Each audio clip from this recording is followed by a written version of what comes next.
Gcash Runner. And then, makakapag-earn tayo ng kahit papanong Gcash dito. Okay?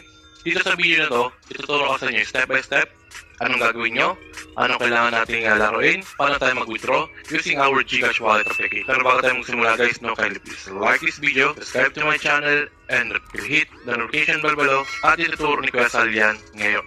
Okay? So first things first guys, nasa pin comment to, nasa video description, para makapag-start ka na. And then kapag nakapag-install ka na, nakapag-download ka na itong game, which is itong Gamesly, ay pumunta ka lang sa may play. Okay, natin, meron tayong play dyan. Sa mga magtatanong, meron ka bang withdraw transaction? Of course, ipapakita ko sa inyo, ito na. Okay, nakita nyo, meron ako na-withdraw dito. Okay, which is nasa 1.5 din yan, kahit paano. Okay, pwede natin i-withdraw yan using Gcash. Kaya naman sabi ko sa inyo, kapag tapusin nyo itong video to, tutukan nyo kung paano ko ginawa. Okay? Again, pero disclaimer lang guys, this video is for educational and entertainment purposes only.